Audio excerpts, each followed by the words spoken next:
যুক্তরাষ্ট্রের San Diego শহরে মসজিদ সশস্ত্র হামলায় নিহত 3 মুসল্লির জানাজা ও স্মরণসভা অনুষ্ঠিত হয়েছে।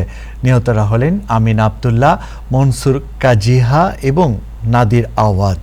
তারা হামলাকারীদের থামিয়ে মসজিদের ভেতরে থাকা মানুষদের রক্ষা করার চেষ্টা করতে গিয়ে প্রাণ হারান। বৃহস্পতিবার সকালে স্ন্যাপড্রাগন স্টেডিয়ামের পার্কিং এলাকায় তাদের জানাজার নামাজ আদায় করা হয়। পরে পরিবারের সদস্য ও ঘনিষ্ঠ স্বজনদের উপস্থিতিতে দাফন সম্পন্ন হয়। ঘটনাটি ঘটে সোমবার ইসলামিক সেন্টারে অফ সান দিয়েগো মসজিদের বাইরে। পুলিশ ও কাউন্সিল অর আমেরিকান ইসলামিক রিলেশনসের তথ্য মতে 17 ও 18 বছর বয়সী 2 বন্দুকধারী মসজিদের দিকে এগিয়ে এসে গুলি চালায়। তখন নিহত 3 জন সাহসিকতার সঙ্গে হামলাকারীদের বাধা দেওয়ার চেষ্টা করে। মনসুর কাজিহা, যিনি আবুল ইজ নামে পরিচিত ছিলেন, দীর্ঘদিন ধরে মসজিদের সেবায় যুক্ত ছিলেন। কমিউনিটির সদস্যরা তাকে একজন নিবেদিত প্রাণ ও সহৃদয় মানুষ হিসেবে স্মরণ করেছেন।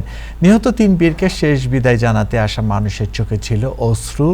স্বজন, বন্ধু এবং কমিউনিটি সদস্যরা কান্নায় ভেঙে পড়েন।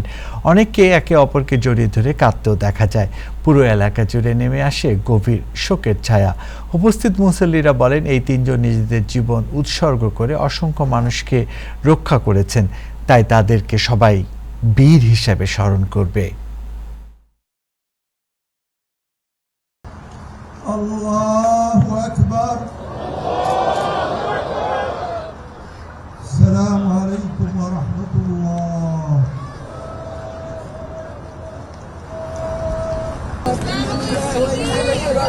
لا حول ولا قوة إلا بالله. الله يرحمهم ويجعل مثواهم الجنة والفردوس الأعلى إن شاء الله مع الشهداء والصديقين بإذن الله. الله يرحمهم ويحسن إليهم. شهداء بإذن الله. شهداء شهداء شهداء.